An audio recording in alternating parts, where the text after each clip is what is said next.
an excommunicated priest who feels like he's called to rid the city of Paris of prostitutes by killing them methodically one by one, is finding himself desirous of salvation. Will he actually achieve it? Hi, this is Dwayne Walker for Psycho Cinema Therapy Theater. And on this episode, we're actually going to be getting into the Wayback Machine. And we're going back. I really don't know how far. I was actually surprised to find this review on my system. I thought that I had already uploaded it. But this either took place during the lockdown or maybe slightly before or slightly after the lockdown. I have no idea. But I did a review of Jess Franco's Sadist of Notre Dame and filed it away, and I've looked. I'm not seeing where this has been uploaded on any site, so I'm going to reveal it here for the first time, and after the review I'll be back for some extra added comments. Now maybe you've seen these memes on Facebook pages that usually have Lisa Simpson saying something like, or writing down on the chalkboard, instead of remaking great movies, they should remake bad movies that were based on good stories but did not meet the expectations. And so I'd like to start a series, Movies That Should Be Remade. And right now my personal favorite in that genre is Jess Franco's The Sadist of Notre Dame. Now, one of the virtues that I find in reading about Jess Franco, and by the way, this is my current book that I'm reading, Flowers of Perversion by Stephen Thrower, and it helps shed some light on some of Franco's movies. He is known for making hundreds upon hundreds of virtually uncannibal movies in Spain and the United States and Europe and beyond. And it's really difficult to point out exactly how many movies that he's actually made. And one of the reasons for this is he would occasionally take one movie and then maybe a few years later think, well, that doesn't really work, or hey, I've got another story, I just need to change a few things on this movie.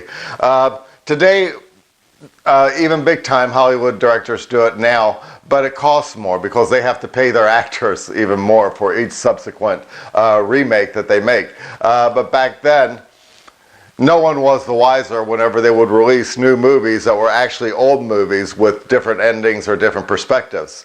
And The Sadist of Notre Dame, when I first saw it, it was under the name Exorcism. And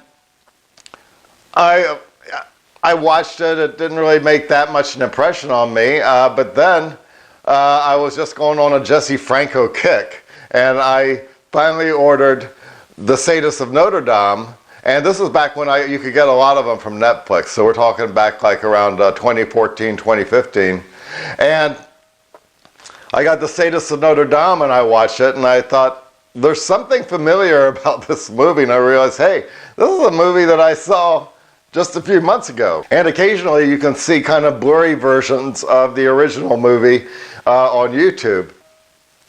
When I started reading more into the history of Jess Franco and started watching The Sadist, I have to agree that this is the far superior version of his tale. And this is certainly a movie that deserves to be remade in our era. And the gist of the movie is, you have a priest, Jess Franco, playing Father Matthis, although when it starts out you don't necessarily recognize him as a priest.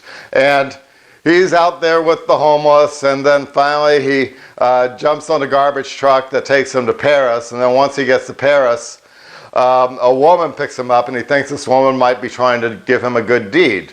And instead the woman's a prostitute, thinking that he would be an easy mark. Well, he doesn't particularly care for that. And at that point, that's when he flays out that he is of the order of the Holy Inquisition, and as such sentences her to death and then just kills her on the spot.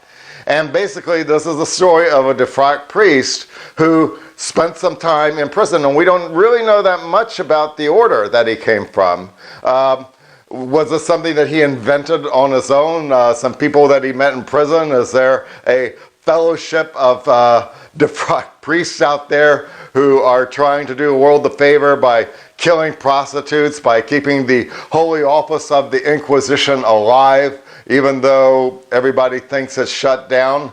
You know, the interesting topics to explore, but in any event, he stumbles onto a gathering of sexually liberated, swinging European types. I mean, this is the early 70s, the late 60s and the early 70s, and they're performing all sorts of sex shows that are ritualized, you know, with a tinge of Satanism thrown in for pure entertainment values. Matthis stumbles into this and thinks it's the real thing. He thinks there really is a black mass going on inside these dwellings. And so he writes about it, first in fiction, and then sells it to a publisher of bondage literature. And eventually the publisher kind of gets wise that there's something strange about these stories that he's receiving that actually do seem to happen in real life. Well, at this point, I want to leave the bulk of the movie for you to enjoy, but I'm going to bring in a spoiler now. And this is the reason it keeps bringing me back to the movie. And it's the very end. Because in Exorcism, we never quite understood that he was a priest, but in the Sadist of Notre Dame, we do get a hint, and we do see Father Raymond, who must have been a mentor to Matthis back in the days when he was good with the church.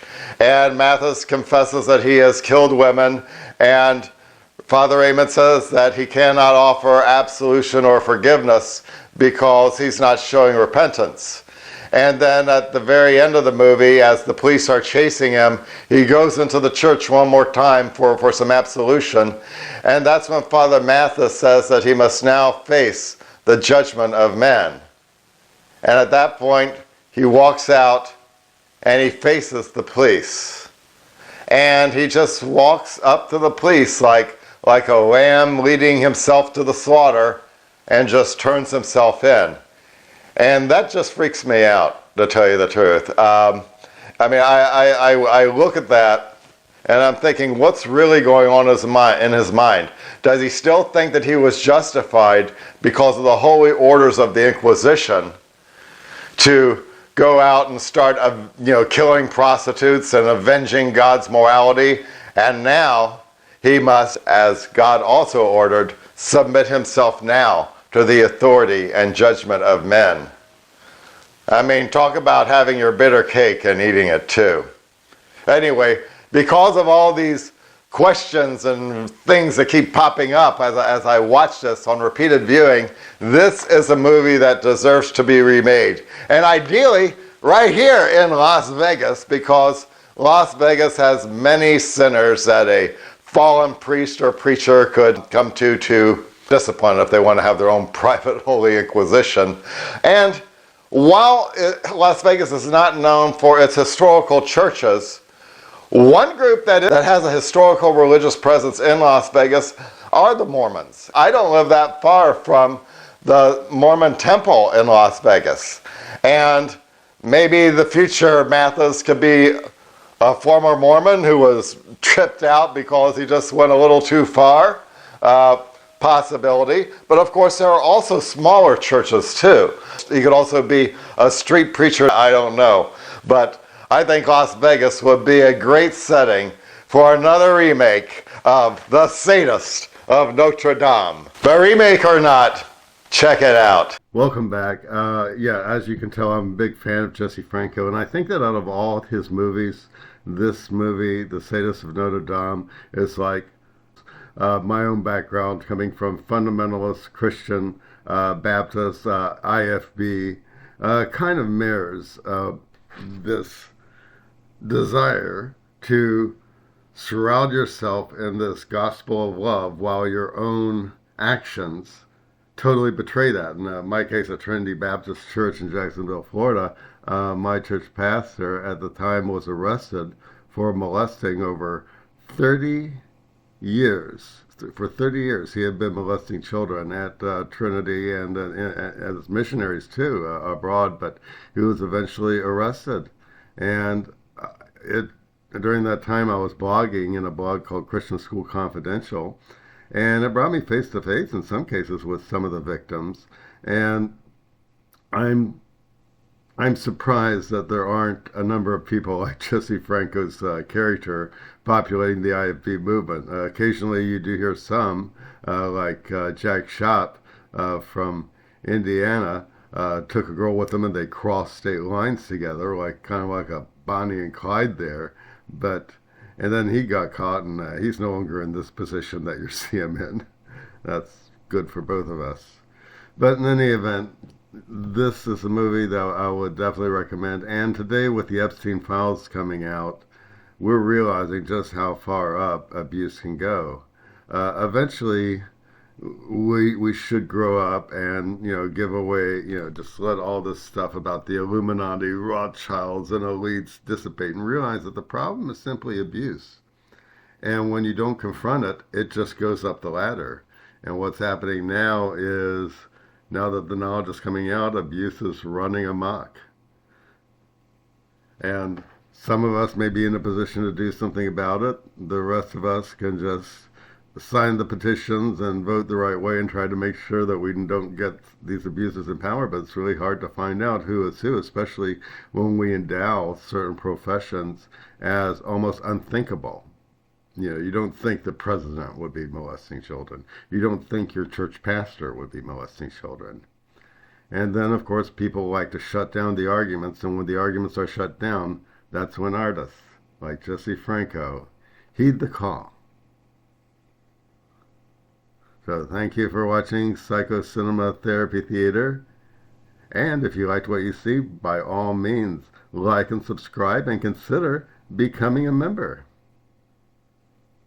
And then you'll have access to a number of events and movies like my own movie, Bible Madness, which I'll address at a future point here on Psycho Cinema Therapy Theater. Thanks for watching.